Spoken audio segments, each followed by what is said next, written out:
Ce circuit est réputé pour ses paysages et la beauté de la nature environnante. C'est une destination idéale pour le Grand Prix d'Autriche.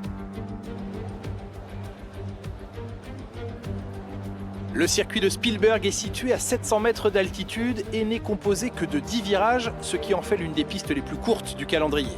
Le tracé déroule sur 4 km 2 et les dépassements sont facilités au virage 1 et au virage 3 qui ont la particularité d'être en montée. Et comme pour chaque Grand Prix, Nicolas Martin me rejoint en cabine. Comment pensez-vous que les pilotes vont s'en sortir lors de la ruée vers le premier virage? Il ne suffit pas d'être le plus rapide pour gagner une course, Julien. Il faut une intelligence de course suffisamment élevée pour savoir qu'une course ne se gagne pas en un tour. Il faut donc toujours être prêt à freiner tôt et à laisser de la place aux pilotes autour de vous. Tenter de freiner le plus tard possible avec une demi-douzaine de voitures autour de vous peut payer de temps à autre, mais c'est aussi le meilleur moyen de perdre son aileron avant.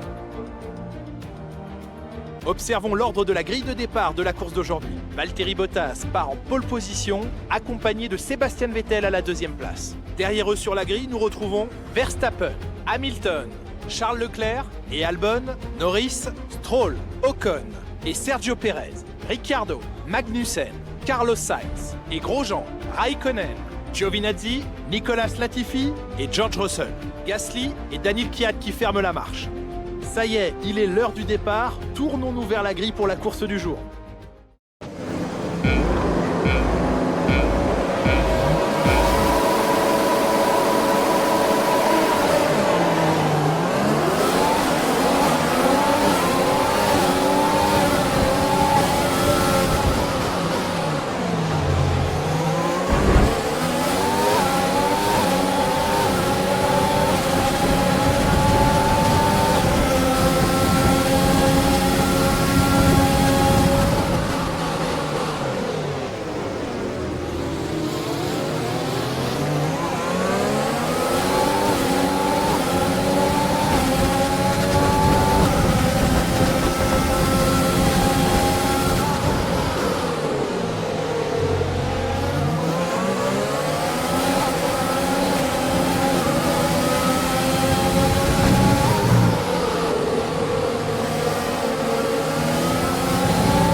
Racing Point prouve qu'elle peut être compétitive face aux mastodontes de la discipline. Les pilotes avancent vers le podium en ce moment même et les acclamations du public doivent leur faire chaud au cœur.